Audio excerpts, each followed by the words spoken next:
Hello everyone, today we talk about the Germanic kingdoms and the institutional heritage of the Roman Empire. This is an old school Schwerpunkt manualistic topic. I started getting more views back in the day through this type of themes that I think are interesting. Of course, at many levels, they actually pose many interpretative issues that are not so banal to address even today when we more or less have a sound picture of the world.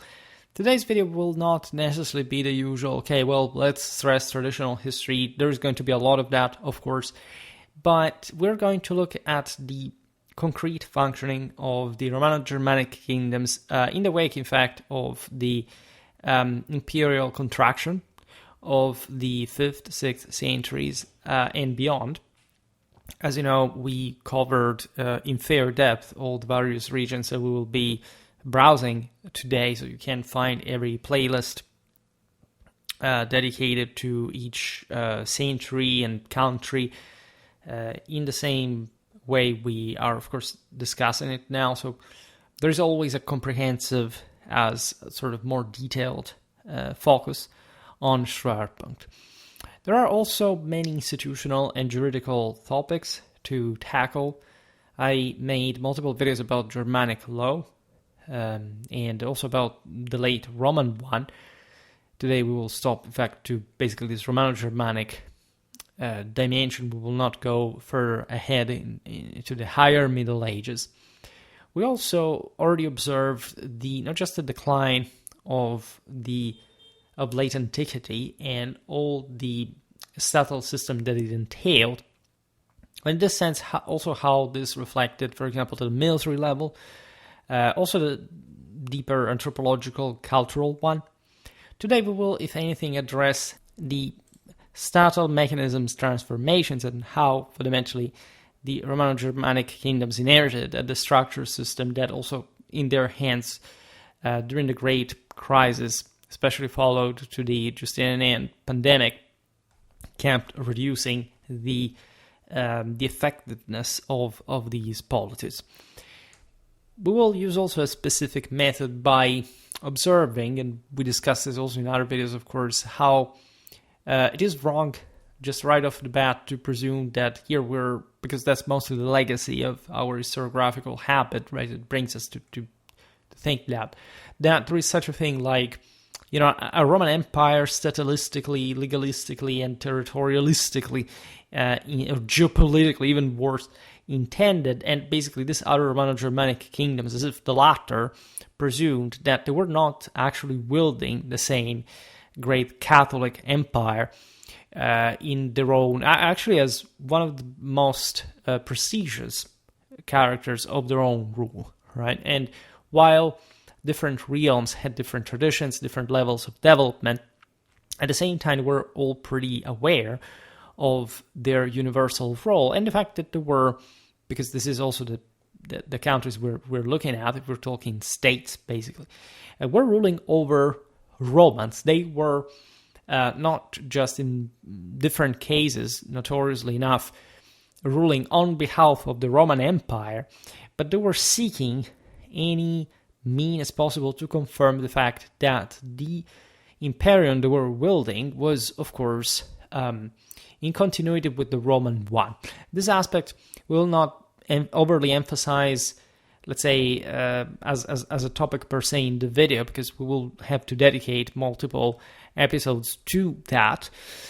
However, it's easier to understand, also considering that the Romano-Germanic rulers did everything they could to preserve any inch of the Roman state, right? The notion that, here the saviors arrived to dismantle a terrible state is just a fourth estate or the superstition of the contemporary era, mass society, post-traditional ideology, not traditional nation or society, but nationalism or socialism.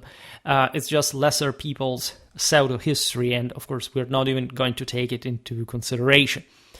Now, you can debate, of course, on the nature of the state, what we actually mean by that, which is a deep sort of politological, philosophical question, meaning what is the state in the mindset of these peoples, because as you know, in the era, the same term did not even exist. It's something that came about in 16th century France and Italy, and that was later in fact popularized during the Renaissance, in fact political and juridical treatise.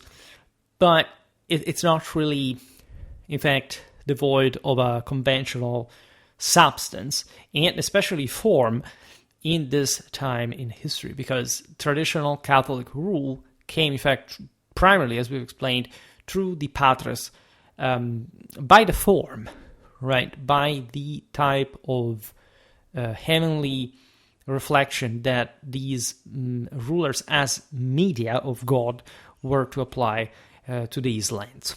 Right, admittedly, for early Germanic history, we don't have, if we can still consider it early, at this point, by the 6th century, when the Germans, for example, began to, and of course in the Roman world, describe themselves as Germanic, something that we don't have any, in fact, explicit notion from themselves before, simply also because they not just because they, of course, they wouldn't write, it wouldn't have a chance to state that, but in fact they did not have even the reason to do so in the moment in which they were ruling in the so-called Barbaricum, right? And that's yet another topic that we will have to cover somewhere else. So you immediately understand why this topic is an evergreen, because it touches on so many crucial aspects of Western civilization and beyond.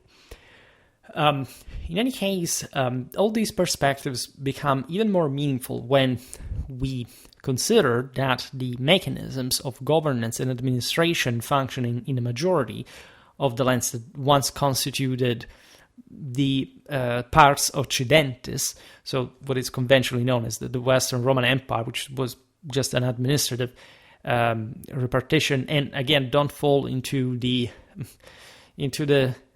childish mistake of presuming that the empire was understood again in a 19th century statalistic sense, right? The imperium is metaphysical, and it is the extent by which, through by the Holy Ghost bestowed on you by God, you are able to wield power on peoples. And of course, at this point, Romanity had already been metaphysically engraved as the divine ethnicity of also the fulfillment of the Indo-European Evangelion world's domination that the Germans themselves will collect later on, and especially actually from the times of the House of Saxony, that as the imperial authority reborn, decided properly to crown themselves with such national identity.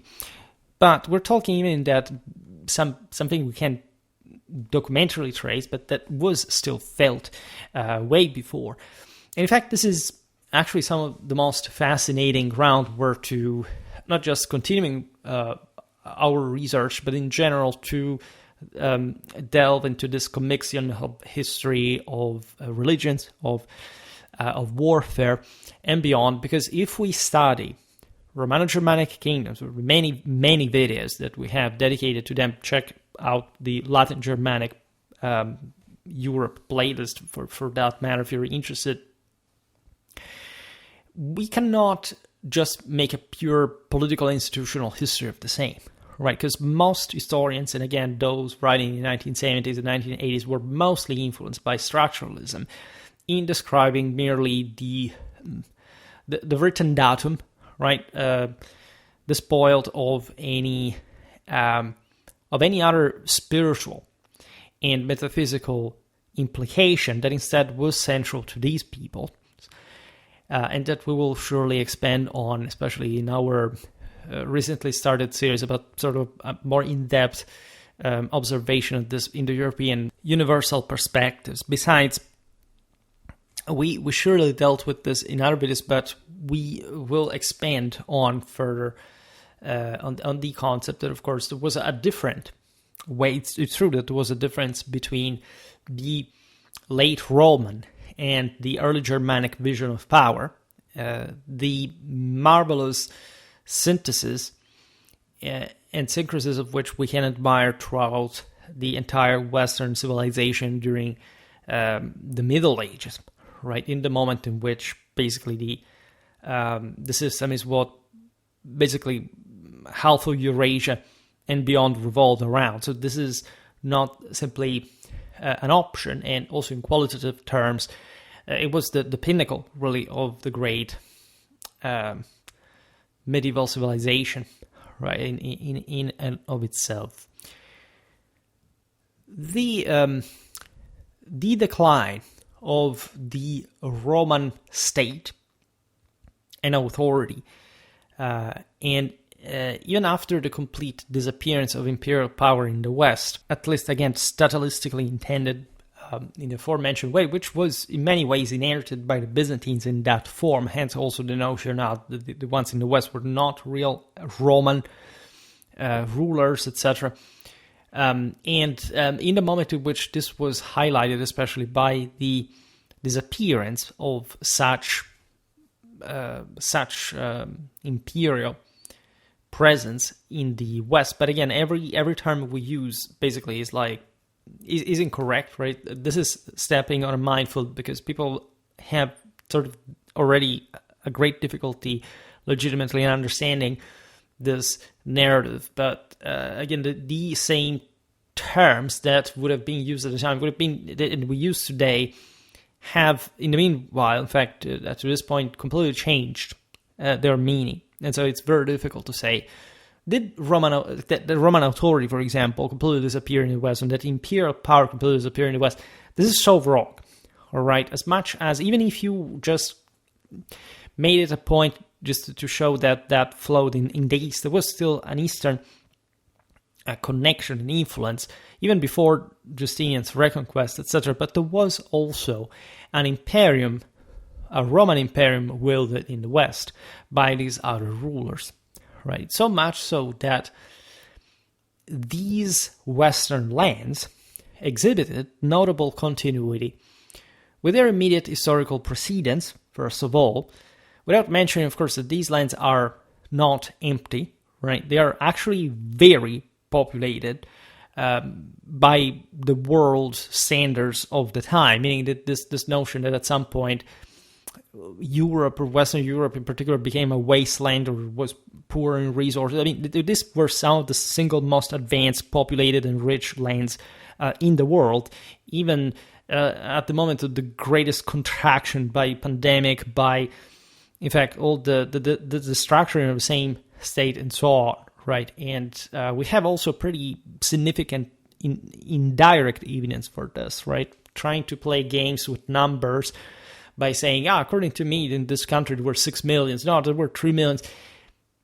It's not the way to go, right? History is not made by numbers per se. There are some indicators of civilization continuity that, although differing from land to land from time to time, are also basically the most reliable and accurate indicator of a specific level of development. Now, excluding regions like Noricum, approximately today's Austria, or Pannonia, approximately present-day Hungary, where the breakdown with the previous era seems more severe, also because in Roman times these essentially frontier provinces had never been particularly thriving, right? The only rich and developed land along the Danube was Moesia, that also at this point having, because of the richer resources locally, but also having become, for more exquisitely international reasons, the center of many struggles, and in fact, the structured frontier had largely lost that centrality and fluidity, but it had very strong vestiges of that romantic, including the fact that there in the Latin was still spoken, would go on until it blended also with the preponderant Slavic tongue that came to irradiate those areas. Regions such as Gaul, Iberia, and Africa, Italy too, but we will, in fact, it's such an important case that we'll treat it apart. And again, Gaul, Iberia, and Africa, which should be noted, were reoccupied by the Byzantines in the 30s of the 6th century, show across the 5th and great part of the 6th century the sustained importance of urban centers as key organizers of local territorial government. This is actually true for these lands also later, right? And it should be pointed out that even in places like northern Gaul, Britain, and even in the more peripheral areas of the same Iberia, for example, like in the north, in the Basque countries, or in Gaul, in Armorica, right, with Celtic French, still the cornerstone of Roman administration, communication, settlement remains fundamentally unburied, right? These are countries where the unburied really as a base, right, that will in fact re-expand later with new forces, with new pneuma. This is different, for example, for Africa, for different parts of the Iberian Peninsula, if we consider not just a prolonged control from the side of the Byzantines, but in fact also the later Islamic invasions that changed a big deal. But that in fact would remain some of the most advanced countries in the world, right? Gaul, Italy, like these have become, but also together with Britain, that, as you know, was at this point sort of heavily de-Romanized, even though not completely de-Romanized, even during Anglo-Saxon times, that in fact figure as a Romano-Germanic reality. The axis, right, the fundamental moral, cultural, and political compass of the West, right? You could call it Romano-Germanic, but also Celtic to some degree, if you think about the importance of the Irish monks in areas that, interestingly enough, in fact, had not been directly occupied by the empire, but were the church that fundamentally spread through the same, and it's also consolidated through the same cornerstone of Roman domination. The city had sort of Romanized the same Irish island, right? Even though there weren't really cities there, but as you know, that's quite an exception. That confirms the rule of a West that on multiple occasions we have described as actually pretty stable in these centuries. Like after the major Germanic migrations that fundamentally played billiard balls with one another before the settlement, had by now, in fact, largely solidified in two major, in fact, regional powers that, of course, were surely, like any other power at this point, fairly weakened, if anything, by the broader migration era upheaval, this major crisis that affected basically the entire world, entire Eurasia at this point.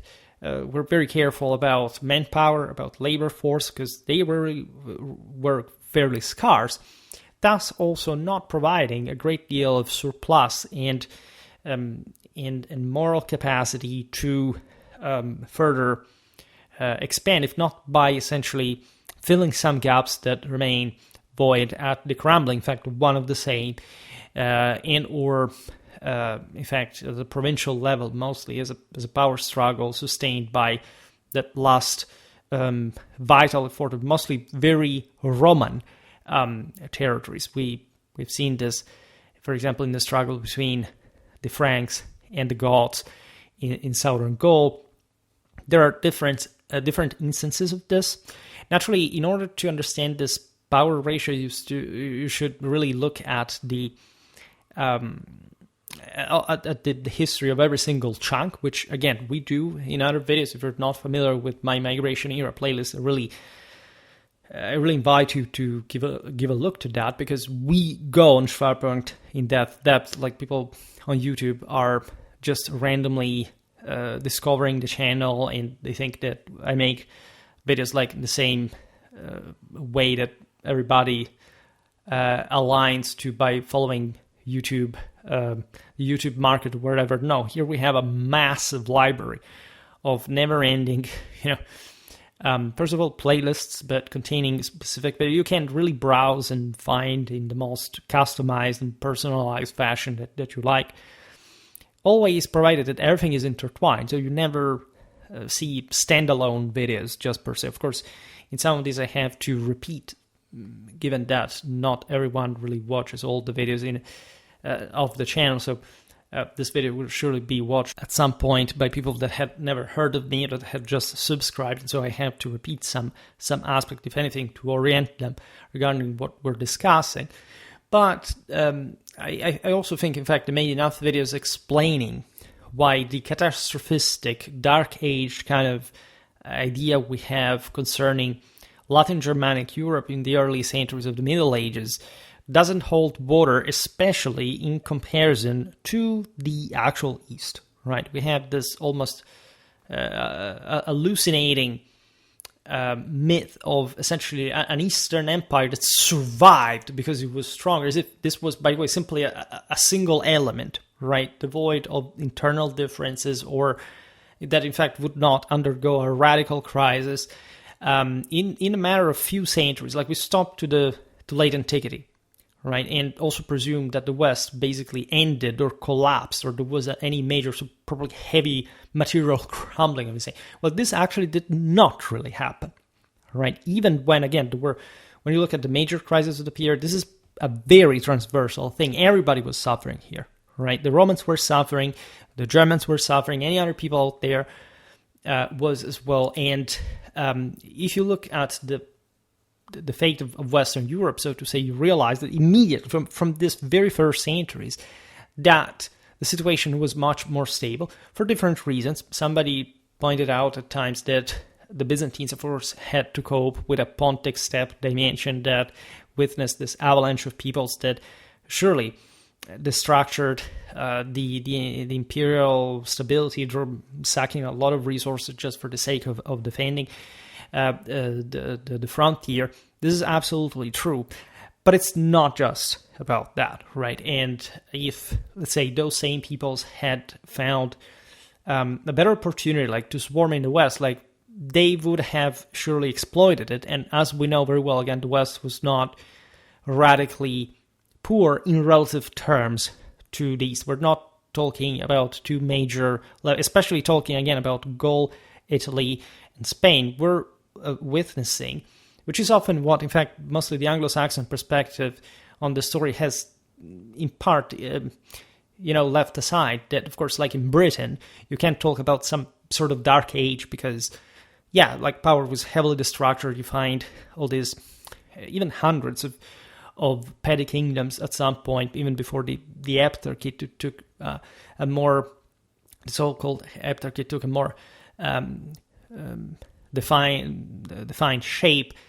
But even for the Anglo-Saxons, we've seen that the connections with the West, with Rome, with the churches of Ravenna, of Milan, of Gaul, were always very strong. I made multiple videos about the Anglo-Saxon evangelization, and we're talking about those very first centuries, and it was a clamorous civilizational success. So this decadentistic obsession with, again, this forever fall of things, without actually witnessing the solid core of, at the end of the day, your own civilization, and you should understand or know better through the centuries, is very distasteful, in my opinion.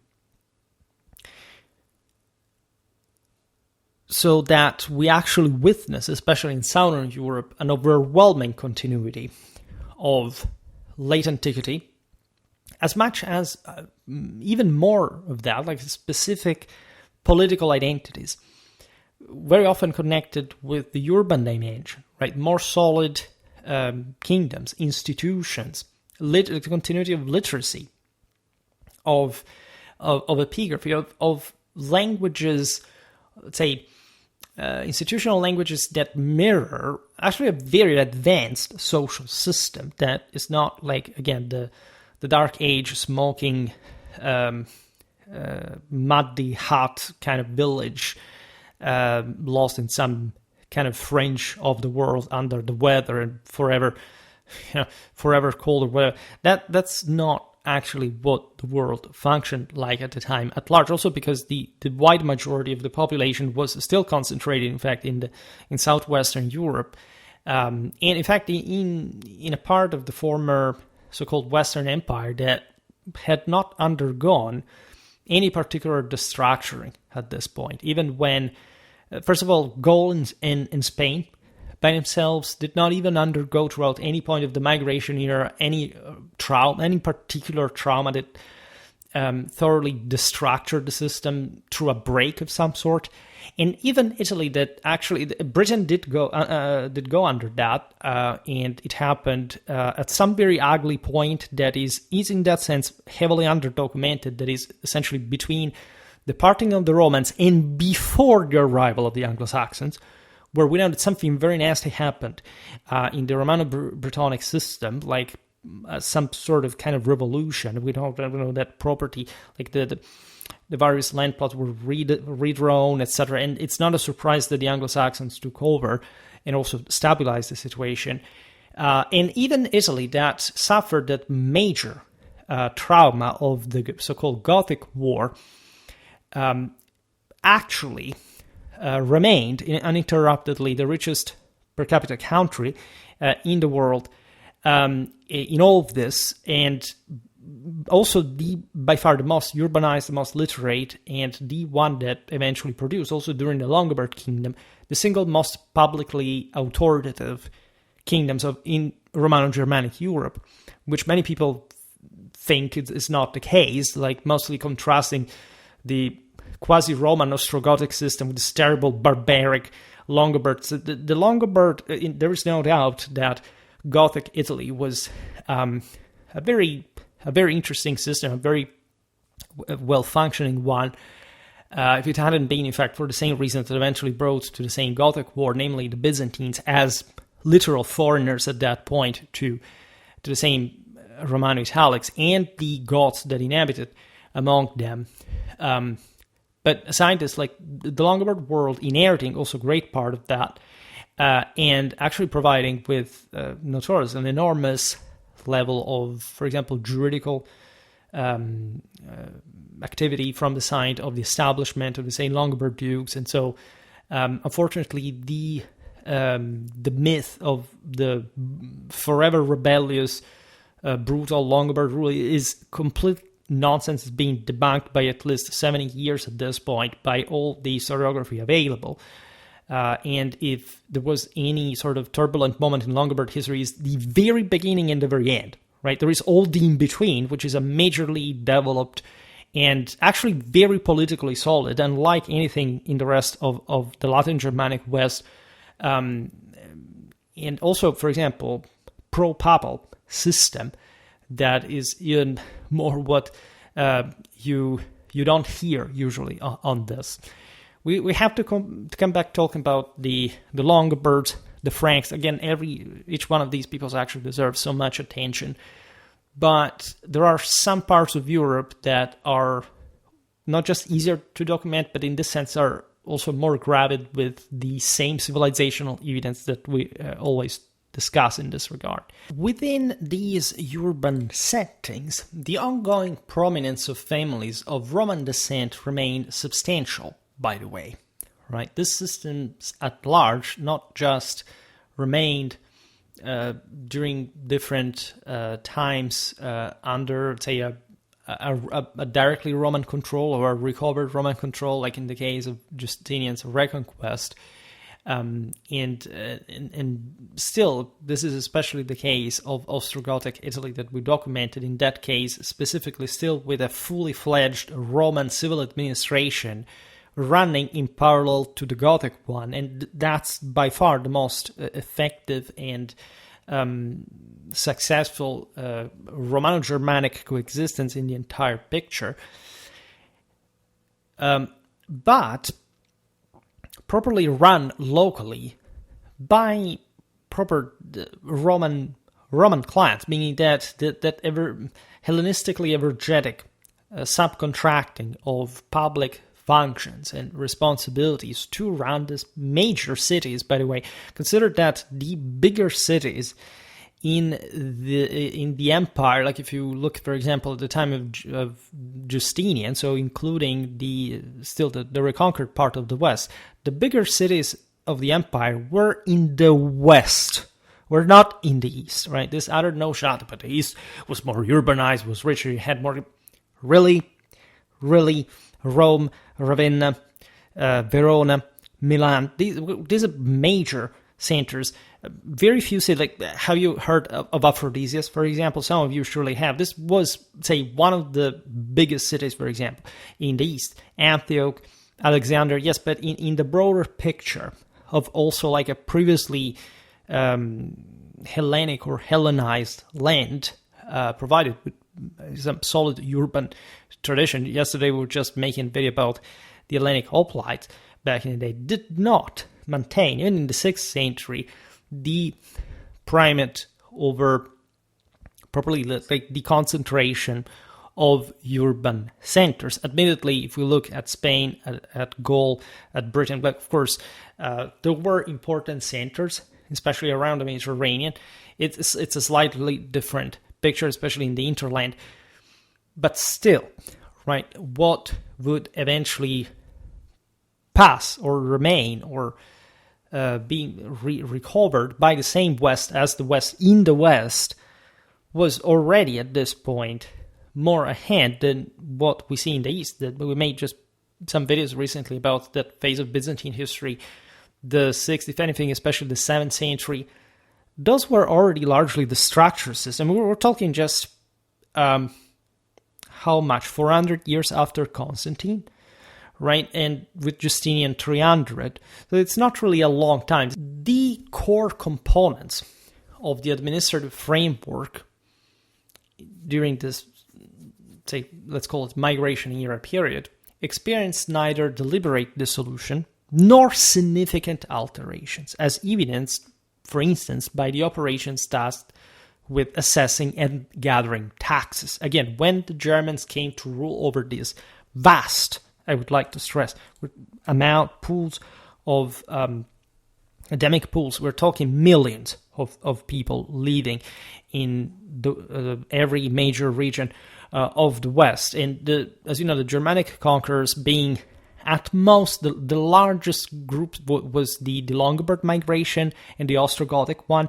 So especially when into Italy. And so when you look at, for example, the Franks in Gaul, even though they had historically been closer, but it's not much to think, or the Goths in the same Gaul or Spain, or even the Anglo-Saxons in Britain, there weren't so many more, right? Admittedly, yes, when we look at Britain, British population, Romano-Brittonic population, or Northern Gallic, Gallo-Roman population compared to, respectively, the Anglo-Saxons or the Franks, we do know that also ethno-linguistically there was a much more punching Germanic element to that, so much so that today Britain speaks English, while, however, northern France and also historically, in fact, the Languedoc is Romance, right?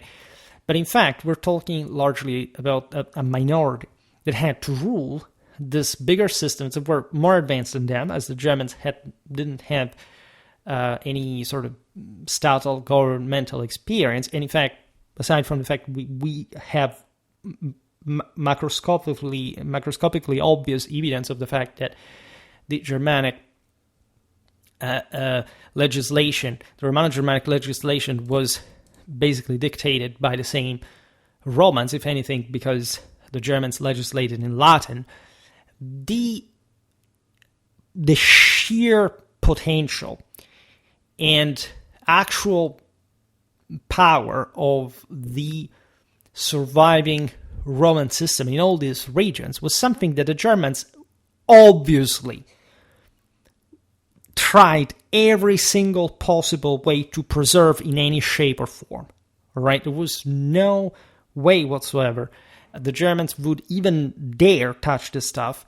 First of all, because this was not the way to rule the land, but most importantly, would have simply undermined their own power, as literally, like, given the infrastructure, the general, again, the institutions, simply the way these communities had always ruled by themselves. It's not like even before the Roman state was some sort of absolutely uniform and centralistic system. That these provinces at large had already had centuries-old history of autonomy, of local self-determination to an extent, even if you think about all the usurpations, but the same nature of pre-industrial, like pre-nation state system that simply did not have the power to impose anything but simply preserve the local customs by, enforcing justice, security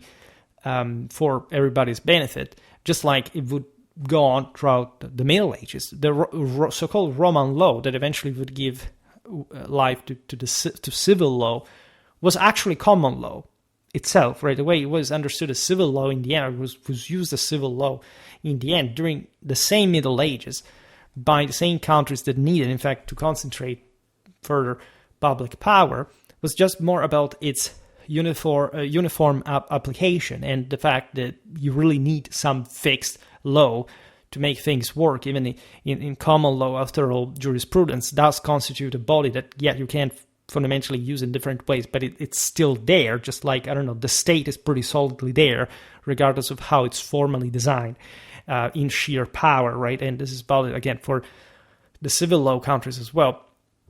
So this is exactly the same, right? Every Germanic ruler tried their best to maintain everything that would confer his government more effective power, which is also largely what we see continuing, in fact, without much trauma, especially in Gaul and in Spain, and in the fundamentals, in Roman fundamentals, also beyond. In other countries, just out of sheer times like ethno-linguistic, but just cultural, like administrative, literary continuity, and or the obvious necessity to preserve knowledge, to for example, to keep a church functioning, and trying to maintain a kingdom to the stability of everybody involved. So that's how Latin would become the official language of every power during the Middle Ages in the West, without anyone even wondering why that was the unavoidable case, which is also the degree by which civilization survived, right? It is true that antiquity took a much heavier blow, leading to its own transformation compared to what would happen, for example, to the later Middle Ages. But it's incredibly difficult, especially in a Mediterranean perspective, to speak of any major fracture or basic,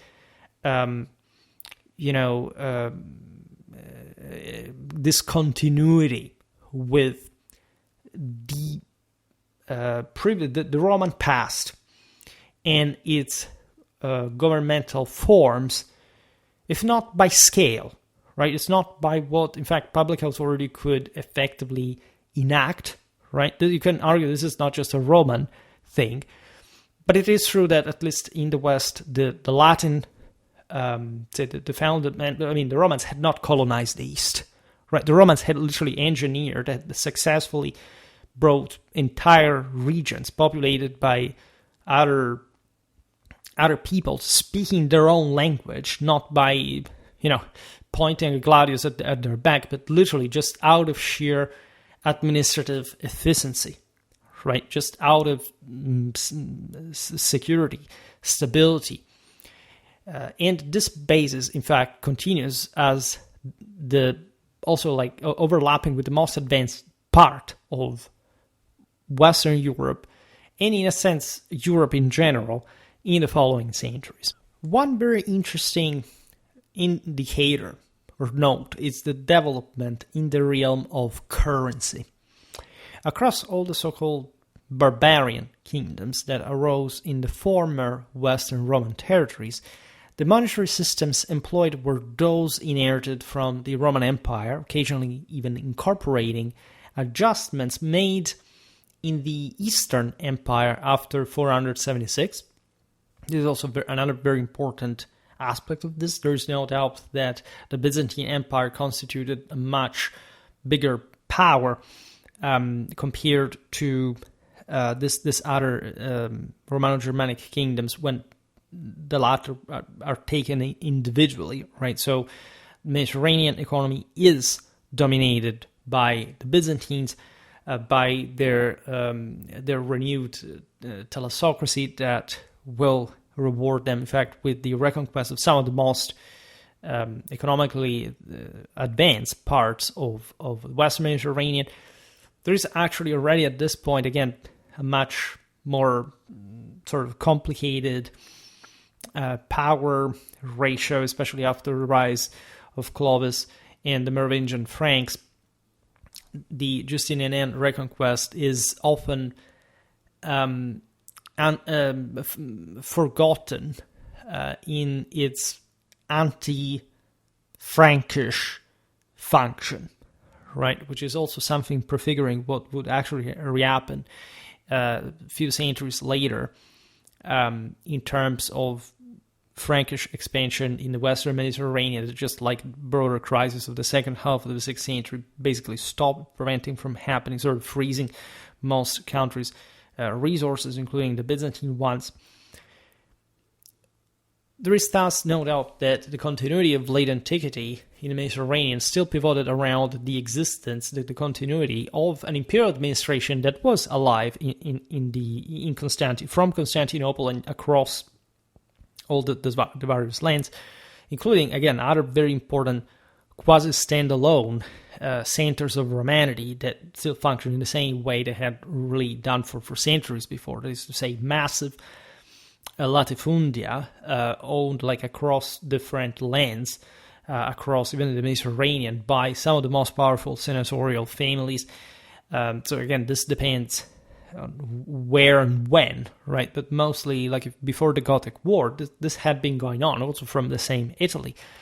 And again, we will have to look at this a bit better because we often underestimate how provincially based this power actually was, how indeed the empire had not been much of a single state, but a sum of different peoples that basically recognize the rule of a single power wielder, based largely on the same, in fact, confederated. You could argue provincial establishment, and so this is, which was really advantageous for them. There is also no doubt that the Byzantine influence historically would go far and wide. I mean, still in the 10th century, some Anglo-Saxon kings would style themselves on their coinage as basileus, not imperator, right? In this sense, we should point out that the Anglo-Saxons had remained a bit outside by that point of continental developments, and they are connected with the Mediterranean, not much just through the post-Carolingian world at that point, but through this arc that stretches from northern Europe to the eastern one, up to Constantinople. And so that's a bit of another story. In fact, this sense missing the imperial achievements of the Franks in between. Nevertheless, if we look at the 5th, the 6th centuries, and we've really tried it, because that's to some extent what we can only do to point to it, to be in the mindset of Germanic rulers, some of which had been Romanized, even being raised in Constantinople and at Similia, but largely having lived in the Barbaricum, in some cases without having had even practically any connection with, especially with Constantinople, as especially the western half evaporated. It was understood that the Roman Empire continued, and not just simply to exist in the sense. Now, we are fixated with 476, with whichever other date you wanna look at. Look, this was the actual last emperor, whatever. It's just a matter of personal opinion if you really want to make it a didactic scanning or whatever.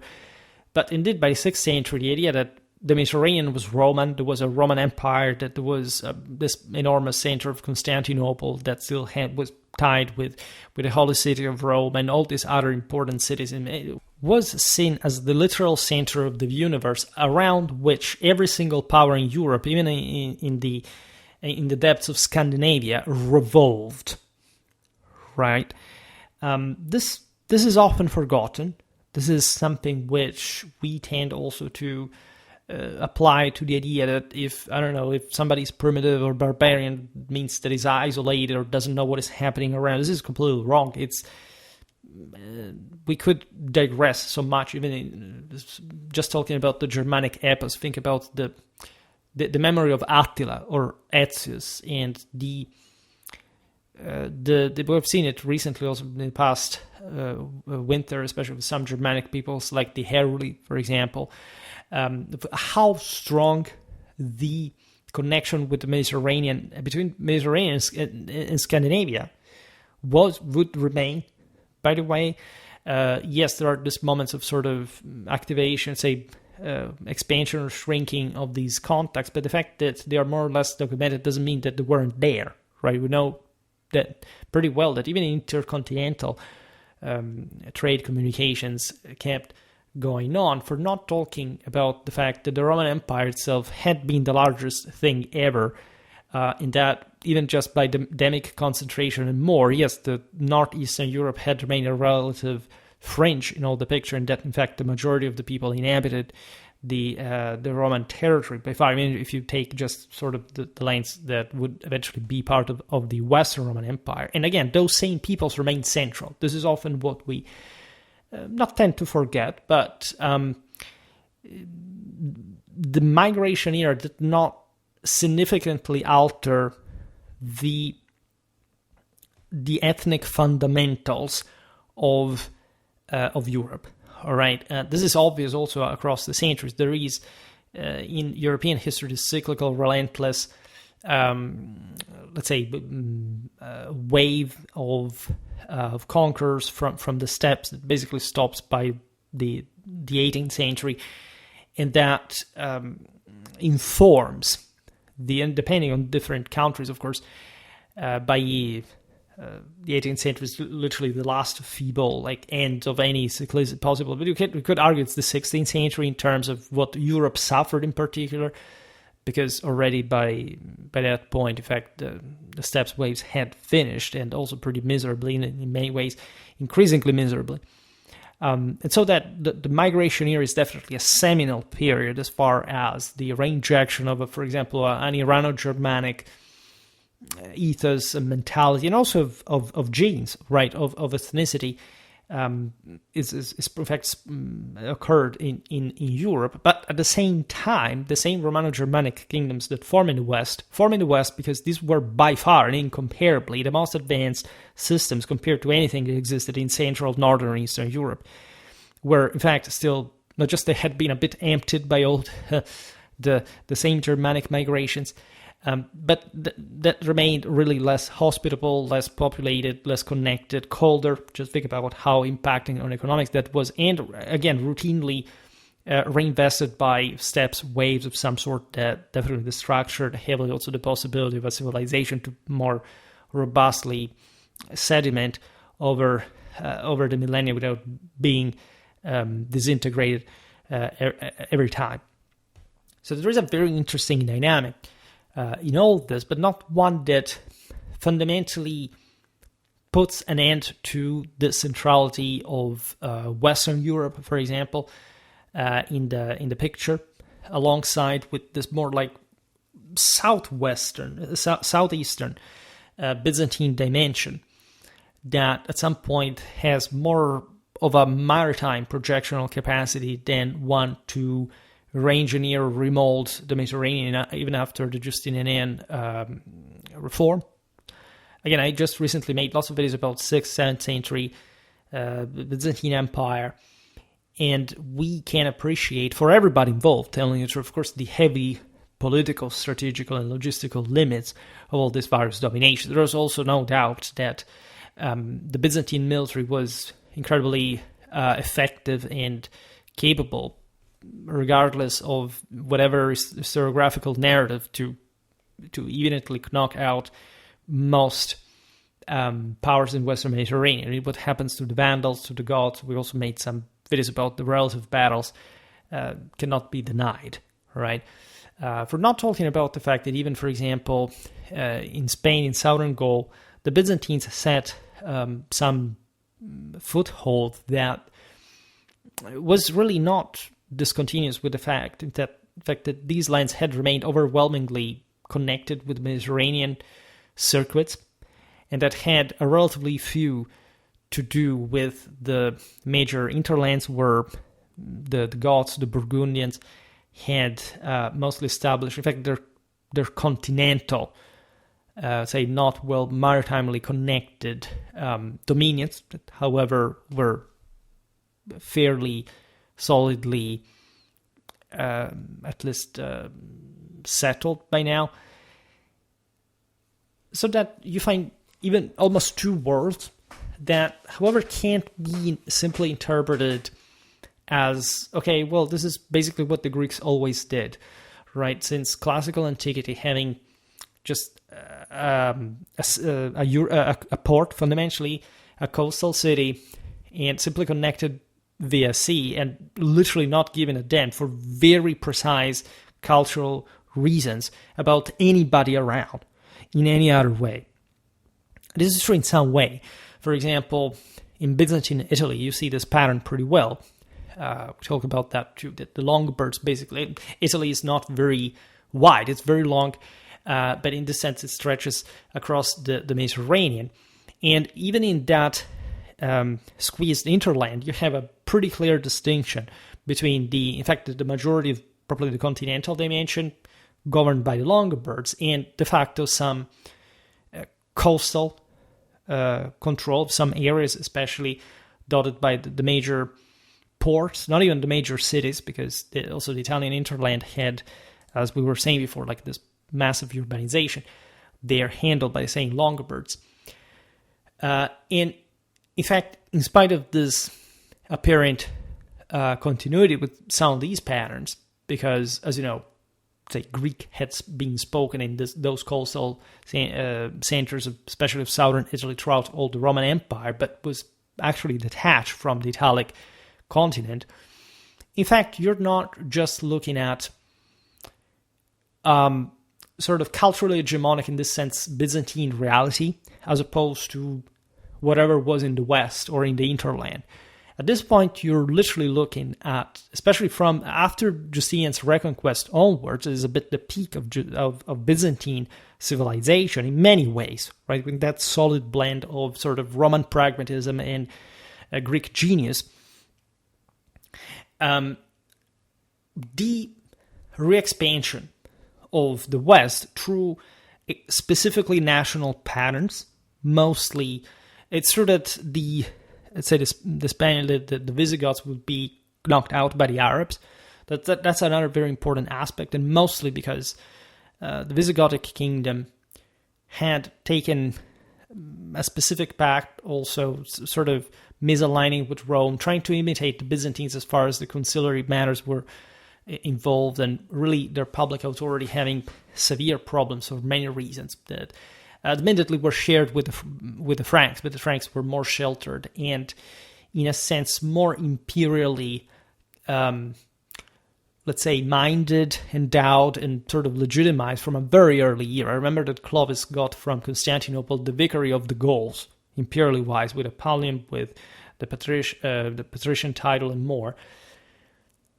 But truly, these are Italy, Gaul, and even Britain, but mostly like the former, as that moral and cultural axis that would lead Latin Germanic Europe towards a sound affirmation of its own political identity and action in a way that will historically overwhelm the Byzantine Empire, not just in this islands, let's say, that, as we've seen also in a recent video, for example, very much shrank by the beginning of the 7th century.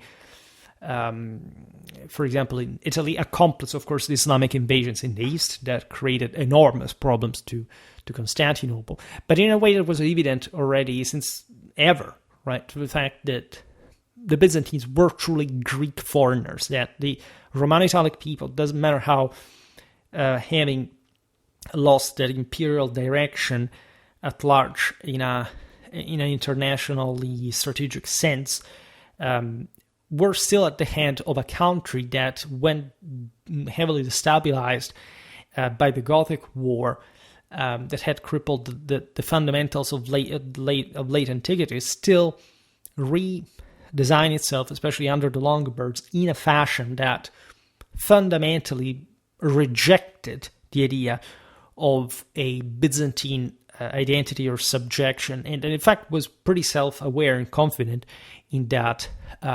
proclamation. You find Agilulf properly using the unequivocal title Agilulf gratia Dei Rex Totius Italia, right? We'll talk about that in other videos, but it's also something less rhetorical than actual, and again, we will see how peculiar that reality really was. Nevertheless, regarding gold coinage, while the situation for silver and bronze coins is more intricate, until the 70s, the 80s of the 6th century, all Romano-Germanic rulers struck, and beyond, because this happened also to a degree in the Barbaricum, struck coins bearing the names of emperors rather than their own.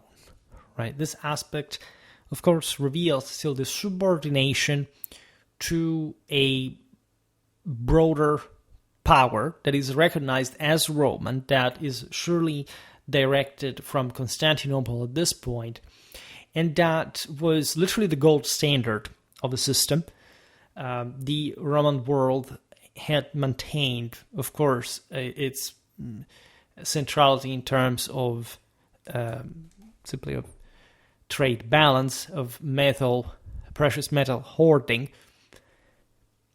And especially at this point in history, as you know, the solidus and the what was essentially the Constantinian cornerstone of financial settlement of the world, really, like the expression of the nobility, of the monarchy, of also a more concentrated power, was largely dominating and lording in that, in fact, in not just imperial direction, but in a way that anyone that would think to be part of the empire and sharing such power and all the opportunities that derive from that, even in a certain ambiguous way, would want to adopt to reinforce its own power, right? If the solidus is the coinage of the elite, right? Because most people cannot afford that. And this is the measure also of the major international traffics, for example, Byzantine tribute payment, right? To this Romano-Germanic chieftains, you realize not only, by the way, you realize that the same solidus was truly meant to traditionally embody the material of the gods, and so also the Mago Imperatorius that was struck on it, together with all the various Christian, angelic, and imperial, in fact, symbolism connected with that, was incredibly important for the entire world to keep following at that point, especially whenever some greater center of power was involved, was concerned, right? This is also a moment of great hoarding, in a sense, not that resources weren't constantly reinvested for any of the system to survive, but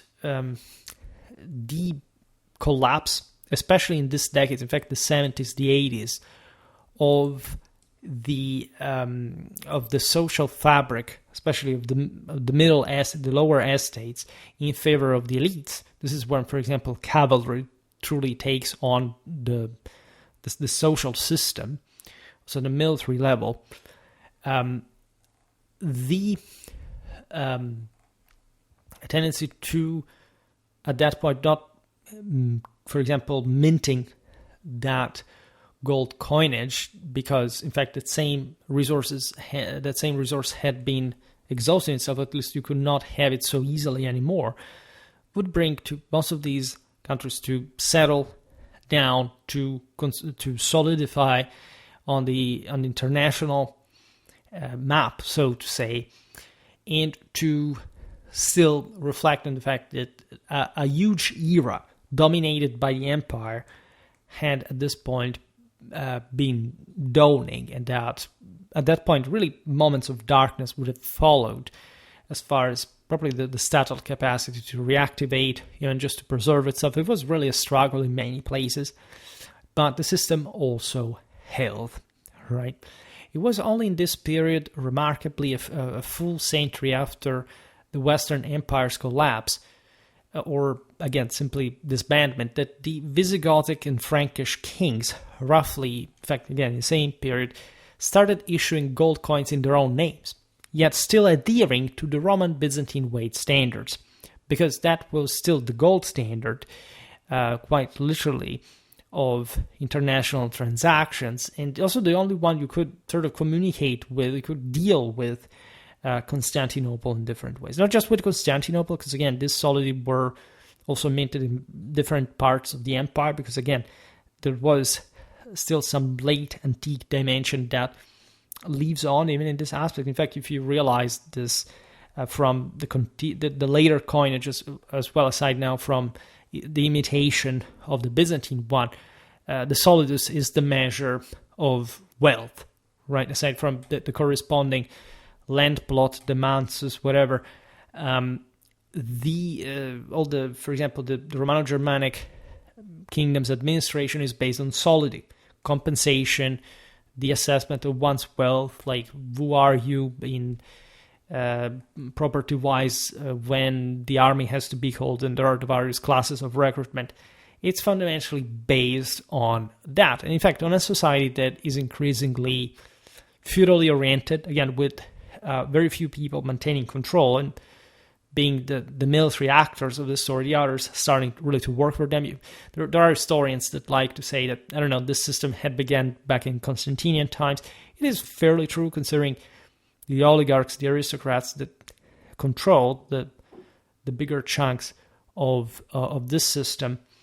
But at the same time, we're witnessing at the end of the 6th century a period of further shrinking in actual political power, and so the capacity to replenish this wealth, especially under a specific ruler. International trade also shrinks further, so the necessity, the connection with Constantinople, for example, decreases as well. And even though, again, here everybody is thinking that the empire is there, as the Romans are there and other peoples are elsewhere, so considered across the map, still the idea that the imperium, the Holy Ghost, reigns in a universal sense is traditionally etched in the mentality of all these peoples that are incredibly eager to collect the legacy of the same empire. Needless to say, the closest peoples to the Mediterranean were also the ones that went along for longest with the Roman system. For example, the Goths and Vandals never produced gold coins under their own names, staying generally within the imperial model tout court. As will be discussed later, even the Longobards, during their at least initial century in Italy, minted coins mimicking those of the Constantinople emperors. This is, again, obvious, and it's something that actually continued later on when you look at, for example, the so-called Islamic Golden Age. You realize that before the 11th century, 10th, 11th century trade shift in favor of the West, meaning that the Europeans began to have more precious metals. If you look at some of the same, for example, Byzantine, Southern Italian, maritime republics like Amalfi also made a video about that, they minted taris, for example, or they used some sort of hybrids, trying to mimic even the Arab script, even though it was written in a way that evidently they did not understand, but that could in fact fool other Westerners into like essentially copying the sort of the higher brand of what at that point was the most concentrated wealth, like coinage. while being, in fact, very advanced on their own. In fact, the same fact that it could imitate this coinage shows, and this is true also during the migration era, that the systems around were actually provided themselves with that kind of wealth, even when they were basically trying to adapt to this sort of market's swings. Likewise, our understanding of the legal frameworks operative in these kingdoms' territories highlights strong continuity with late Roman practices. This is, as I was saying at the beginning, something that I really covered in fair depth, or at least as a broader introduction to history of law. Every Romano-Germanic kingdom has its own peculiar tradition. In the sense, it's something that actually lives long enough, especially considering those powers that eventually survived. This is especially true for the Anglo-Saxons, the Franks, the Longobards. It's basically not until feudal law, and actually as a base for that, and the legislation of various kings, etc., and the introduction of Roman law from what was actually the Longobardistic tradition in the 11th century. In the Bolognese school, think about later also Frederick Barbarossa, were trying to foster it further for the sake of the revitalization of a universal Roman Empire, would in fact foster and characterize a much more developed juridical culture, at least in later centuries, but it had its basis exactly at this point. Now, there are differences connected to the degree of Romanization, notoriously. By the 5th century, certain so-called barbarian groups that swiftly gained considerable independence from Rome, effectively achieving de facto sovereignty, issued legal codes deeply shaped by, however, the same imperial legal compilations of the early 5th century, notably the Codex Theodosianus of 438, that actually would be the base for the same Justinian End one. Right, when you look at the Justinian End Code, it's mostly basically the completion of the Theodosian one, the expansion of its basis. You understand how, by the way, the concept of perpetua sanctio, so the notion that this imperial Roman law had to reflect the level of Catholic is perennial, right, imperishable continuity as the foundation of the world, a bit like, again, in that at this point with that Byzantine crystallized sort of bias, right, that could not ideally be altered because the system was perfect and had to really hold for the entire universe that Rome controlled. This is particularly evident among the Visigoths, who, after the dissolution of their federatio agreement with the empire in 459, saw their leaders assert full authority to legislate independently.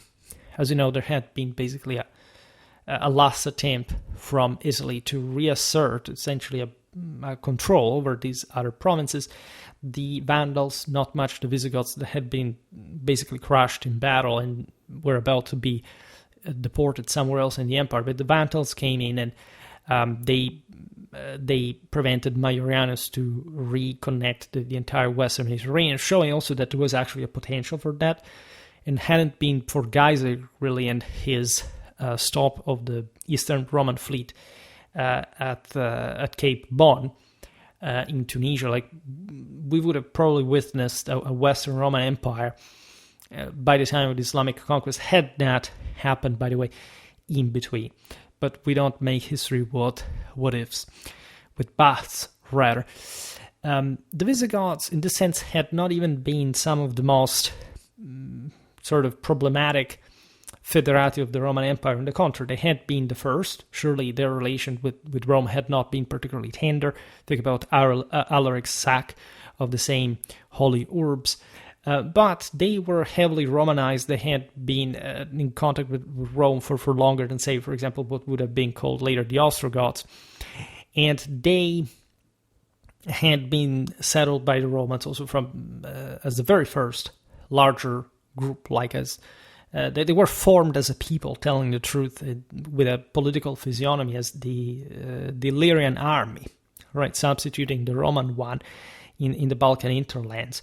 We've seen this under Theodosius and beyond. So there is, of course, a greater continuity among, especially the Goths that had also the other chunk, so to say, that had been gravitating especially around the eastern half of the Roman Empire that remained more intact, and was actually the one that, while being more courageous to penetrate, was somehow also the most interesting, the one that, in fact, most wealth was concentrated at some point, or at least the emperors were able to wield it in a more functional fashion.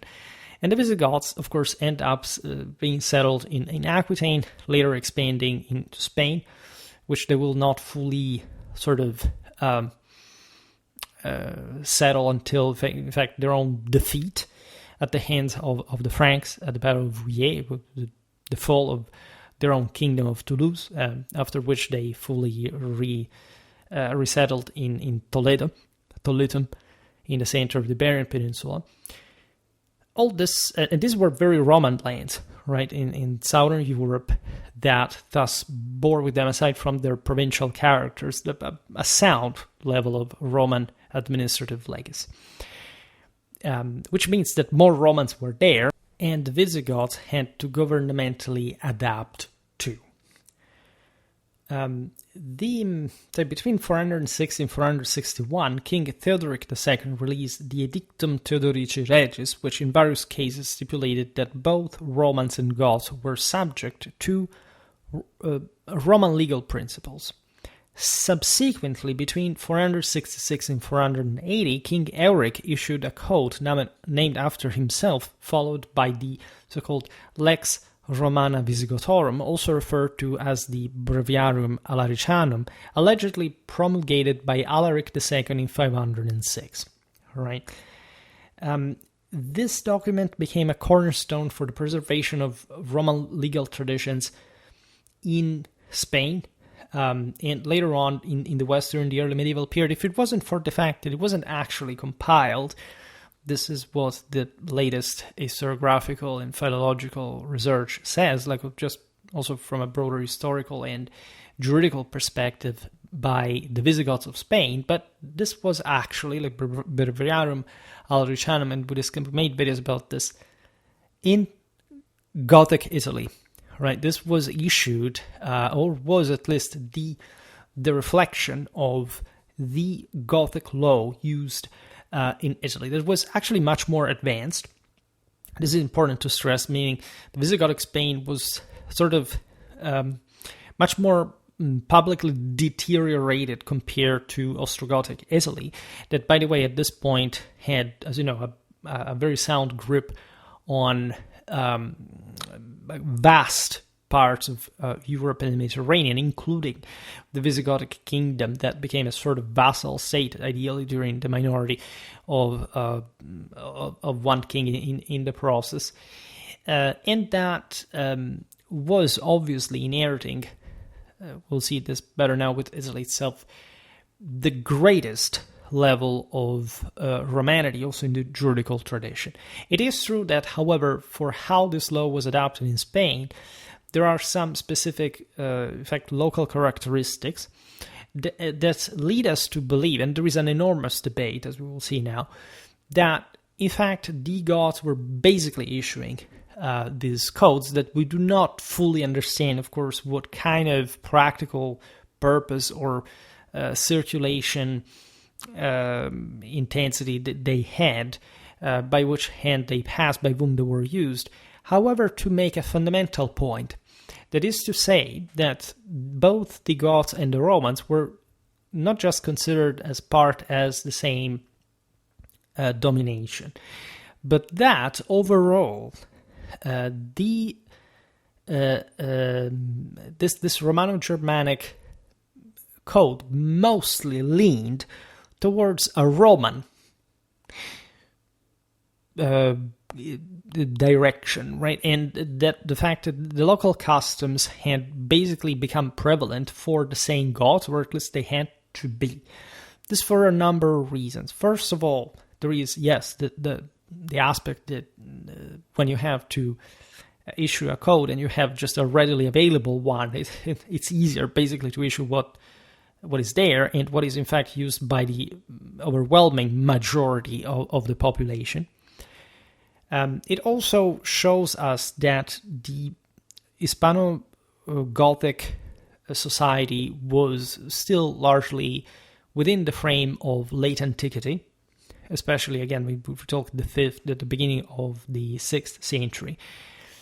And that, therefore, what was needed to run business in general followed the pattern of this Roman organization that, however, was already, admittedly, from this Latin code, already degraded itself towards some simpler forms of socio-political organization. So it's not much that, of course, there is an important Germanic influence on this, but it's still a Roman basis. And if anything, it's not much just the Theodosian code, but you could argue that the common law, the custom that had developed in either Italy or Spain by the normal practice of the same Roman society, meaning what? That when also it would be interesting to study Roman law in this regard, meaning that when the Theodosian Code was issued, this is even more the case for the later Justinian one that probably circulated in a very limited way in the West. It's not like we were saying it before regarding also how provinces were administered, that automatically, ipso facto, the empire simply started working with that code, right? And especially in the 5th and the 6th century, you can argue that probably many parts of the empire were neither properly adopted this, if not by falling back on it in case they wanted to find some definitive solution to juridical problems. Of course, we should also understand what law and justice worked like in late antiquity or just in a Romano-Germanic context, because, again, this was not uniformly applicable law, and the same is valid, as we'll see now, for the nature of this political territorial dominations. Right. The other very Romanized Romano-Germanic juridical tradition is notoriously the Burgundian one, given the very strong Roman character of that corner of southeastern Gaul where the Burgundians had settled. That was also very connected through the Rhone to the Mediterranean. The Burgundians engaged in this legislative effort on their own around the late 5th century. King Gundobad, 467-516, issued the so-called Lex Romana Burgundiorum. So you see, the Lex Romana Visigothorum, Lex Romana Burgundiorum, it's the Roman law of the Visigoths, the Burgundians, respectively. So it's just by title, it really explains its nature. It's a Roman law, right? But it has this sort of bias that is basically how it would have been applied in the lands ruled respectively by the Visigoths and the Burgundians. Which, while of course there are differences, for example, the Lex Romana Burgundiorum is more Germanic than the Visigothic one, right? But it's still Roman-based. You can see that the hybrid synthesis by degrees by comparing these laws. And interestingly enough, the Lex Romana Burgundiorum was inspired by Visigothic compilation and more straightforward in its language and organization, right? This may happen for different reasons, possibly because the Burgundian kingdom was sort of smaller, more compact, more easily governable, whereas the Visigothic ensemble was pretty much complex. And as we've seen, the Breviarium Malericanum was actually taken from Ostrogothic Italy. It wasn't really a Visigothically conceived thing in the Iberian Peninsula. Scholars continue to debate, of course, accordingly about the nature of these legal collections. Because we, again, have no specific explanation of how they actually circulated, how they were actually applied. There's not enough evidence. Paradoxically, it's these same laws that tell us about the local society as opposed to the other way around. In particular, it's not clear whether these laws embodied a territorial or personal understanding of law. What does this mean? Like in the territorial view, the laws would apply to all residents of the king's domain. And this obviously was the intention of any public authority, including the one held by the Goths and the Burgundians. In the personal view, however, these laws would pertain solely to the conquering ethnic group, leaving the Roman population under its own laws, thus placing it in a clearly disadvantaged position relative to its rulers. And this notion has been, frankly, discarded by historiography for all the aforementioned reasons. There's also another interpretation to the personal view of this that lays in the actual limit of the individual monarchic power, meaning I can be Theodoric II, whoever, and issuing this law, but really not having my own, same Gothic connationals or the Hispano-Visigothic establishment it is basically forming, following much of it. And the overall picture of this law's application, historically wise, is quite cloudy, to be euphemistic, right? Naturally, as we were just saying, the territorial interpretation is more preferred by academics, because even though we just said that it would have been difficult to apply this law uniformly, we don't even have the evidence that some other counter laws or other particular systems that could challenge these codes were out there. It was simply much easier to just, accept even the fact that it was a code of reference to go by, but let's say just following mostly what had been turning, especially at the provincial level, like the habitual practice of the law. Also for the simple reason that, as we've seen in the Visigothic and Burgundian case, these laws were the same Roman law that, in fact, the majority of the subjects historically used. So these were same Roman populations that had thus historically followed the Theodosian code, the Theodosian tradition, but that had been gradually departing from it. So it would have been just very nonsensical from a Germanic ruler, first of all, to try to impose a law that would have been just the coming from the background of this Germanic demographic minority. Doesn't matter how influential this would turn out to be in a broader cultural sense. There is no doubt that, in fact, in these codes there are very specific Germanic inferences, including words that they decided to introduce to, for example, discipline-specific Germanic institutions applied to a general one that in part had been already, in fact, absorbed by the same Roman population, interestingly enough, in that they didn't have a Latin term to specifically describe, and so they left with this Germanic or Latinized Germanic expressions. And in general, these codes, in fact, would have rather reflected the habitual customs of the land rather than simply being like an enforcement of any other kind of, dirigistic volition or whatever.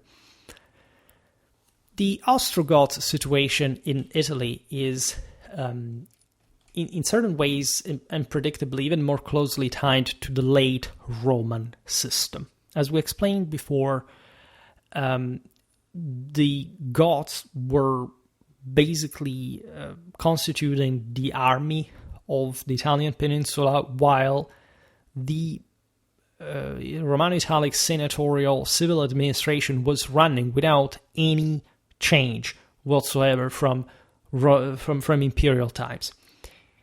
Probably the Italians didn't even consider themselves to be outside of the empire, even when the Goths were there. And that's why we have to make more videos about Ostrogothic Italy, because it's one of the most interesting chapters. In the picture I made, I think last year, a pretty substantial video describing also how fundamentally big the system was, how very, also before, of course, the Gothic War, but in part also later, the system doesn't look particularly exhausted or, let's say, devoid, especially considering by all the people who were trying to profit from sort of vacuum of power here and there at a local level of forces that were capable of, for example, establishing some sort of lordship would be too big of a word, but something that definitely speaks of the vivacity of local centers, especially the cities, but not only.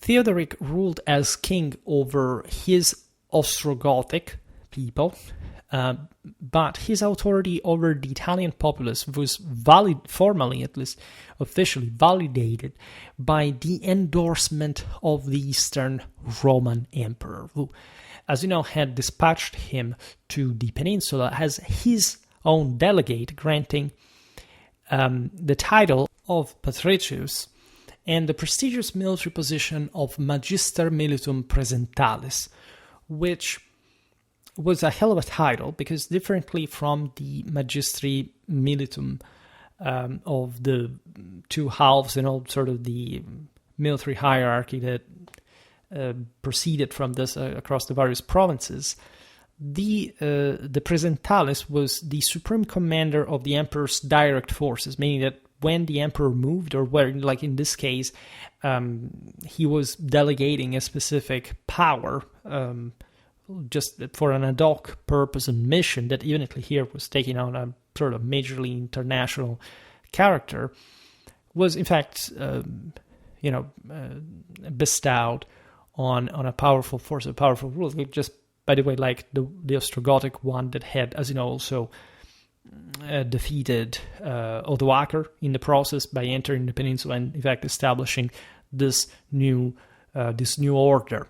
But on behalf of the emperor, for example, Theodoric was an Arian, a ruler, but the first thing he does after he captures Ravenna, after having killed Odoacer in what was the administrative capital of the West still, and from Rome, he goes over to Rome to render homage to the Pope himself. So this is also a measure of the force that Rome commended, even just in that sense from a spiritual point of view, because it was mostly just not like Constantinople simply telling, okay, render, homage to the Pope. Like, it was something inherent just for anyone that would have liked to conquer, to rule over Italy.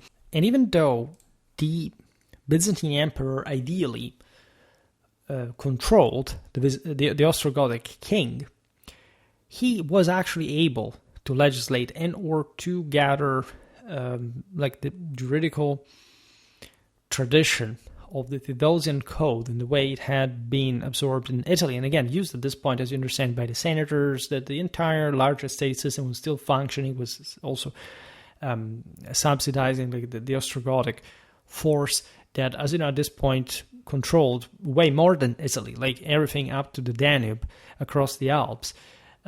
Was controlled by the Goths. That Theodoric expanded into Provence, basically up to Belgrade. It was Ostrogothically dominated territory, without mentioning the client states. So it's obvious that this system would provide itself with some sort of more firm legal profile, even though this land was so Roman that it's not like it didn't require that, but it would do so in the wake of something that seemed much more close to the Roman tradition. We don't know even about the Goths themselves. I mean, in Italy, some of them would have continued, also considering that they were largely settled in, yes, strategic places, but often also away from the cities in the Apennine hinterland, the subalpine areas, for again controlling the more strategic centers of the peninsula, and that these groups would have continued to live in distinctly traditional fashion, their Germanic ancestry. But the Roman society all around lived the Roman way, and of course there was an very important degree of commixtion, so much so that For example, the poorer Romans liked to, what model the Germans offered at their freeman level, as the Ostrogothic elites instead wanted to be ever more sort of integrated, sort of leaving the senatorial way, at least in a imperially recognized fashion. And again, we will talk more about this topic because they're really complicated. Even though Ostrogothic Italy lasted a few generations, we know that level of coexistence was fairly successful, especially down the line. Like at the top, you had always these senators that hoped to get rid of the Goths, of a Gothic king, and that in fact still rightfully believed to be in the Roman Empire. And again, it's not like, from one side, yes, Ostrogothic Italy is on its own. It does very interesting things internationally wise, but it's still a Roman land, and it couldn't be otherwise. The Romans followed imperial laws and their later revisions. Simultaneously, Theodoric was obliged to uphold and enforce the same Roman laws. That's why he entered that sphere as well, considering his legislations. Again, we are not too well documented how this happened. That's why in the past it was also believed that the Codex Alaricanum, the Barbarium Alaricanum, was a Spanish rather than an Italian thing. Unfortunately, again, we don't have too much information about what was going on. You understand also in these systems that were eventually wiped out, right, by different invaders. So, including in this case the same Byzantine.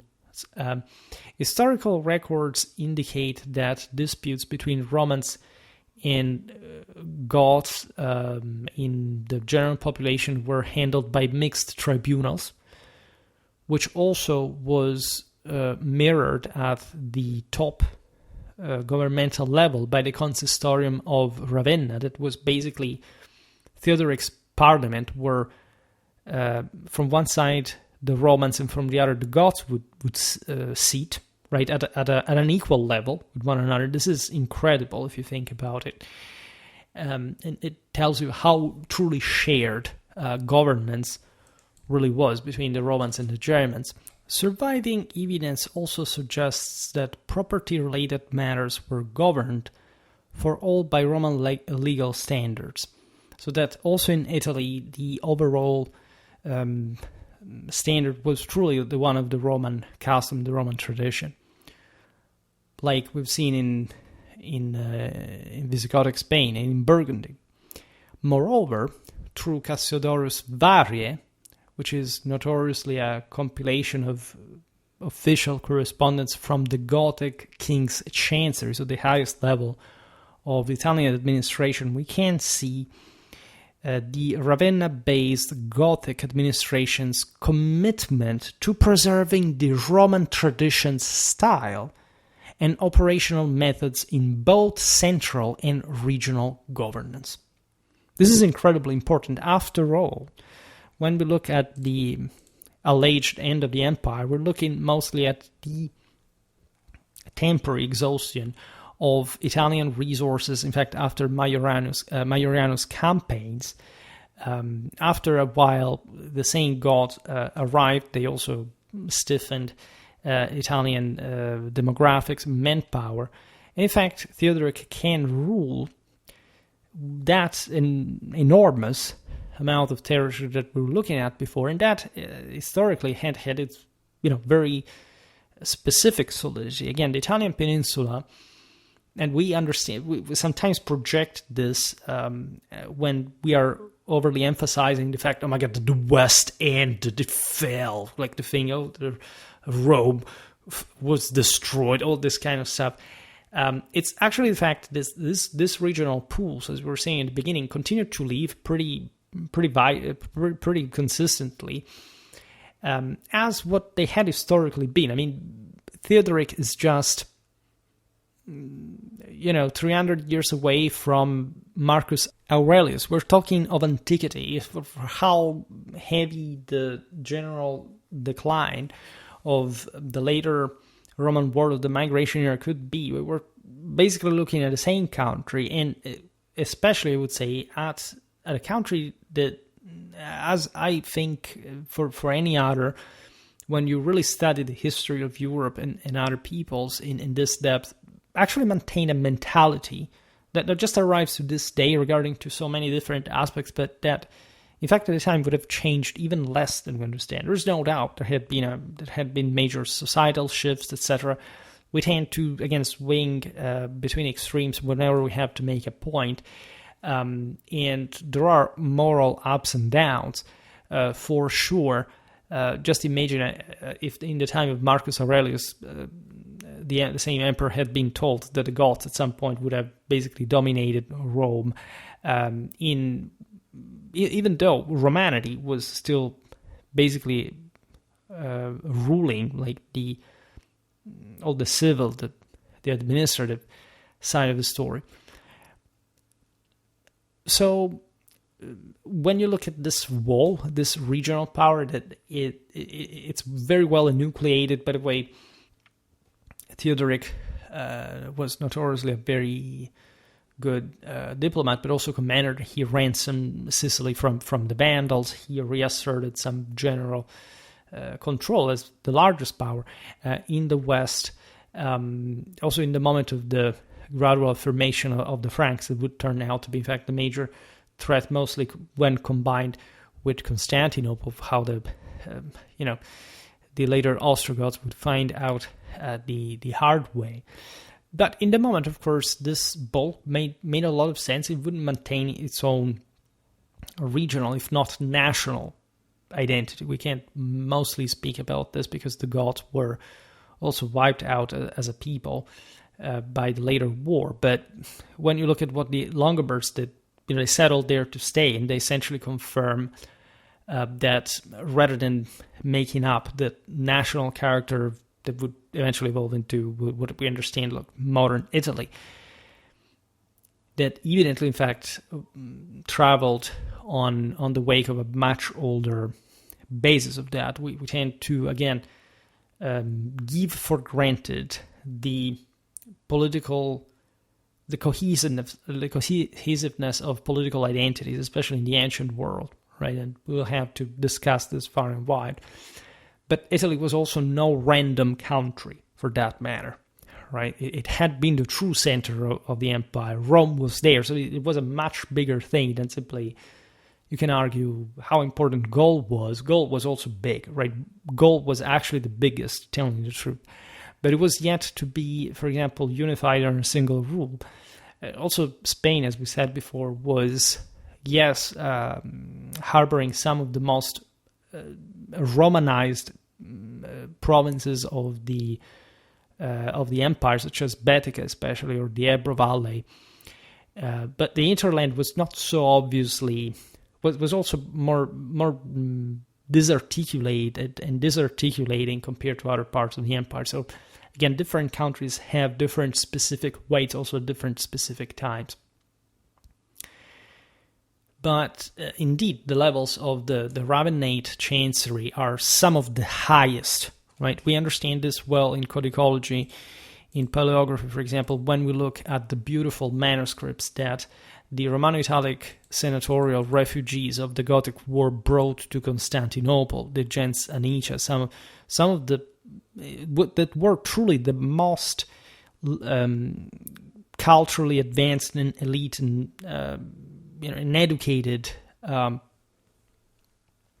families of the empire. Like the Byzantine Senate was not much just a bunch of bureaucrats, but say that the Byzantine aristocracy had been basically built from scratch in Constantinian times from people that, in fact, came from a very different socio-cultural background. Like the Roman Senate was incarnating basically the single most, again, sophisticated, advanced, and qualitative establishment of at least at a properly socio-cultural level in the empire.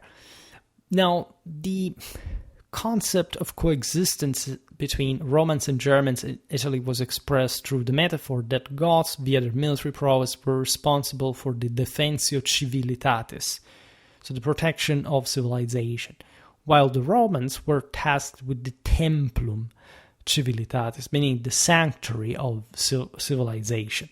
This is very interesting from a traditional point of view, because as we've seen, the traditional doctrine of estates was based on this function that originally was considered in a unitary sense, meaning that those who officiated the sacred were also the ones provided with the secular authority, right? So that the Romans as a people were properly considered like those who maintained the moral standards of the system, even though it was also wielded the weapon for them or inspired by them, but still eventually also protecting that same sacrality. So this is very beautiful, because I'm not aware of course, this was the product of the aforementioned sort of philosophical, say, perception. This is, of course, coming from Cassiodorus' perspective. There are, again, some of the most elite educational ones in the entire world at the time, and very close to Theodoric properly in their day-to-day life and personal connection. So there is so much also about how these Romans began to write the first Gothic histories. Not much, presumably, on the Gothic myths that probably were also relatively clumsy, given how relatively heterogeneous they had ethnically come to be into all the various upheavals from the Black Sea to the Hunnic domination, etc. But in fact, through the classical ideals of power and of, in fact, divine power derivation, hence the Amalie, hence a certain view of Germanic power that, for example, would be fairly different from the perspective of other Germanic peoples. At least they partly shared some of the same ideals of nobility, of sacrality, of kings, etc., but in with a slightly different temper and bias, and in fact, context from which these ideas were developed. Right? And indeed, this concept is, as far as I know, like no other, at least Romano-Germanic society ever produced in the time any idea of this type of this elevation, and as such, say Ostrogothic Italy encompassed through its elite the values and behaviors that elevated the same Goths from barbarity and integrated them into civilized society at so many levels. As we were just saying, this is different from other characters, such as the Franks, right? The Franks' circumstances really differed at so many levels. And just to stick to the juridical side of the story, the two legal codes linked to the Franks, the Lex Salica, believed to have been composed around 510. Besides, consider that these peoples had their own laws historically, just orally mandated, like passed down. At some point, like in the moment in which they settle into Roman land, they're written down, they're drafted. So 510 is the closing years of Clovis's rule, right? And the Lex Ripuaria, with an initial version dating to the early 6th century, that are, to say the least, much rougher, right? The Franks were, regardless of their geographical proximity to the empire historically, these were mostly the descendants from the groups that massacred the Roman legionaries at the Battle of the Teutoburg Forest. But in this sense, they had remained just mostly Germans. You know that at some point, ethnographically, the same Romans called the Goths, right, properly another people, right, compared to the Germans in Germania. But because the Goths were mostly this Irano-Germanic, also partly Slavic, there were other groups into that also looked really different at a point during the migration era. And that, however, as we explained through the Visigothic and Ostrogothic history, they had come closer to Constantinople. They had been properly molded in different ways. It's as if the Franks had not sprung out of the forest the generation before, because of course also the Salian Franks had just been Roman federati from quite a while. Just they, however, had been dwelling and further expanding into a much more de-Romanized frontier, so places that the Romans had also granted to the Franks initially because they had gone depopulated in decadence, and so they used them as a buffer coalition of, if we can't even speak so, of tribes that at some point had even tried, for example, to prevent, I don't know, the Burgundians, the Vandals, the Alani, etc., from spreading to Gaul. Right? I made a mini series a couple of years ago about the Alani, the Alans, that I highly recommend because it speaks volumes about probably the situation in Gaul, also the relation between these Iranians and the Visigoths at the time. And needless to say, the Frankish laws demonstrate a far greater divergence from Roman legal traditions. We're talking probably the Atlantic side of the Isle, in quasi-northern Europe. And so in a place that, telling the truth, was not so distant from Roman civilization. Northeastern Gaul, especially that cluster that will unsurprisingly become of cities that will be unsurprisingly become the center of the Kingdom of France later on. So literally Paris, Lutetia Parisiorum, Durocortorum, Rome. I also have a video coming from this, etc. Tournai, Cambrai, etc. Between France, Belgium, that were fairly, in fact, urban. They had historically some interesting concentration of arenas that were well connected. They were strategically also controlling, having the upper hand on the Channel, for example. And at large, what would become Neustria was pretty coherently outlined land. But indeed, it was less populated than southern Gaul. It was, in this sense, less Romanized. And so even though these lands will remain Romance, the Franks had sort of more cultural and ethnic influence on the region. Regarding the scope and boundaries of criminal liability, for example, the Frankish rules remained confined to the private domain of families, with monetary compensations paid by the offender to the victim and their relatives, similar to what the Longobards had later. Like the Goths, again, legislated mostly in a very different Roman framework of also bigger power, bigger money, and whatever. So you understand how smaller, how more primitive this society really was in the north. Thus, Frankish laws appear to codify Germanic customs in a less mediated way, which is exactly, in fact, what had occurred instead, especially for the Goths.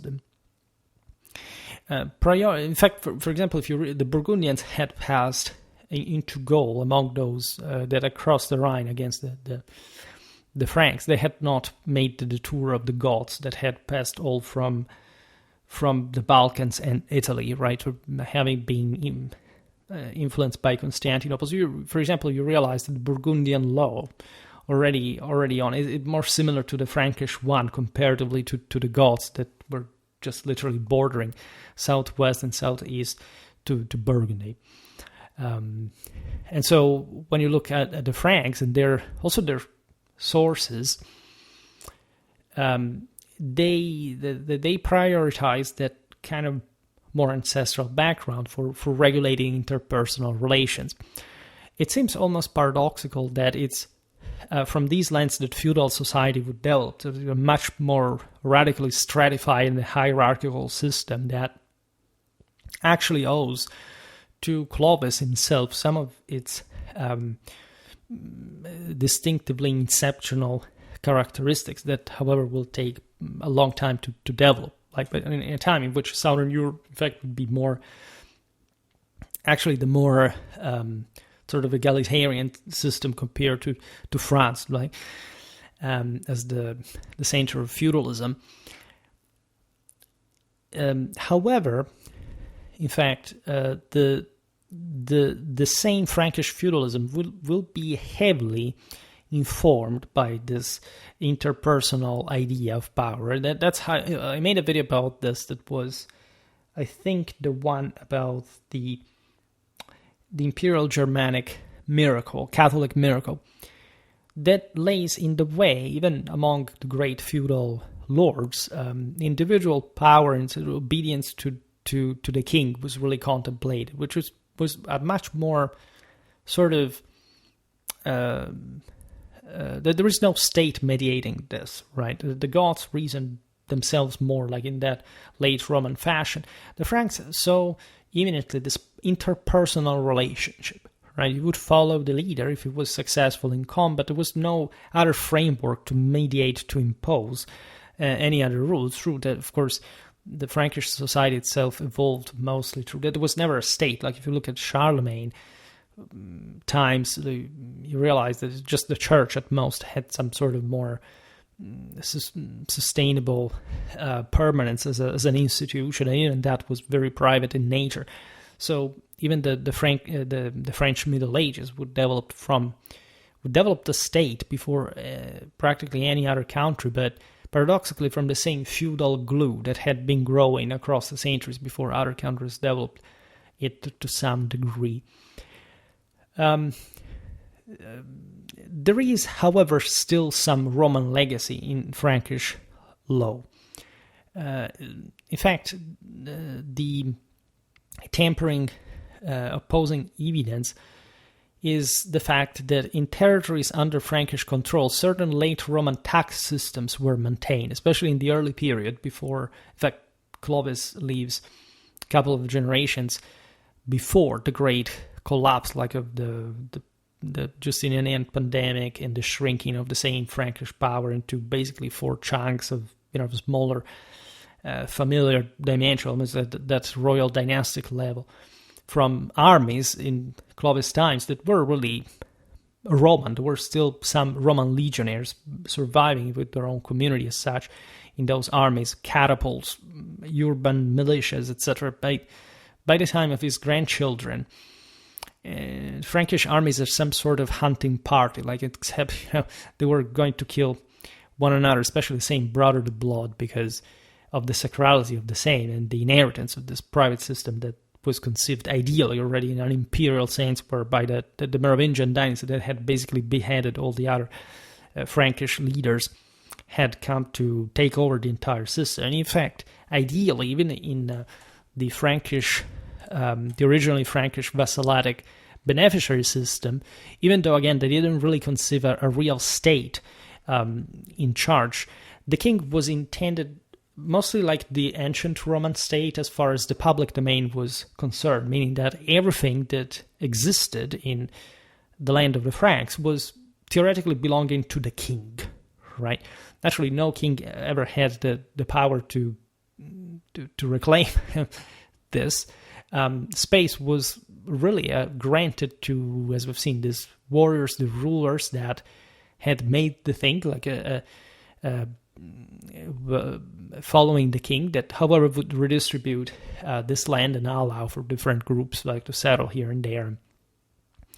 Naturally, what was really important in all this was actually the notorious marriage of this Merovingian monarchy that was very different, in fact, from what the original Franks as a cluster of tribes had really maintained themselves. I mean, the same Merovingians were just basically the petty kings of Tournai that, through the extraordinary life of Clovis,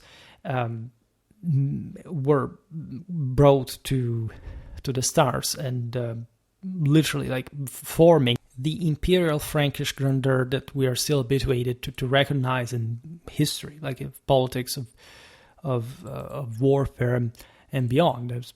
It's at this point that really France is molded into the embryo of that tendentially hegemonic power in the history of Europe. But again, this success here is due mostly to the fact that the monarchy fully integrates the Gallo-Roman society. It was also very robust in many ways. It was also, yes, the publicly decayed. There is no doubt the late antiquity was gradually fading, etc. But the Gallo-Roman senatorial elite gradually transformed into the episcopal one, and being in fact still a hybrid of the time, was incredibly powerful. It was incredibly well, entrenched in the various Gallo-Roman cities that had a hell of a history, because Gaul, since Celtic times, is dotted, is very well connected by roads, by the Romans heavily built on this further, etc. And they hadn't really had a fracture. Yes, they had Attila, they had different peoples coming to anoint them, etc. But under the Franks, after all, they recovered what they had really not lost up to that time in a broader wealth and integrity. This was the largest country in Europe demographically and also in terms of agricultural output, which is not really random with this enormous fertile, fat soil of the Atlantic plains of Gaul. And this which is also a deeply Catholic country already, then in fact succeeds in converting Clovis straight from basically pre-Christian to Vodanism, basically from Vodanism into Roman Catholicism without passing through Arianism, right? And this gives a massive edge to the Merovingian Franks, also because, as we've seen, their own already imperial and tendentially Catholic nature of power, for that capacity to dislodge the Goths, like to properly strip the Goths of the palm of rulers, like of Europe, Western Europe up to that point, or at least the hegemonic leaders, together with all a series of expansional capacities in Central Europe that the same Theodoric had tried to partially prevent at Similia. Speaking of the greatness of the Merovingian kingdom, or better empire, is not of this video as a range, so to say, because it's too complicated.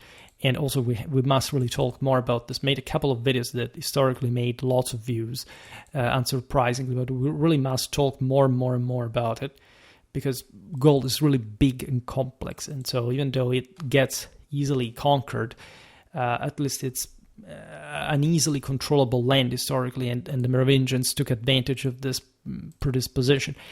It's there is something deeply spiritual about and non-obvious, by the way, about such outcome, right? But just to end the point here, because I will dedicate another video to this, I will make it in two parts. At least the regulations concerning, for example, the registration of property ownership and perhaps property rights themselves in Frankish Gaul were not fundamentally disrupted during the shift to the new Merovingian rule at all. And this could have not been otherwise if you consider, again, the success of the Merovingian, the Merovingian courts, of their own episcopal influences, also the Roman celebration of this power in a Catholic sense, and also in Clovis times and so on. And so when you look at the Romano-Germanic kingdoms in Gaul, you realize that after all, they had it better than most in all of this. Then in another video, I will discuss more and better other peoples. Again, in the second part, especially, we'll have to talk about the Longobards, but also of other peoples, also peoples that were historically not within that initial Roman orbit, such as the Saxons, for example, that also straddle the North Sea, and in fact territories that had been previously Romans and those who had never been. All right. For today, however, I stop it here. I just hope that you enjoyed this video. If you did, please share it. Otherwise, leave a like or subscribe to my channel if you're interested in my upcoming content. As always, I thank you heartily for listening to me. I wish you a nice time and see you next time.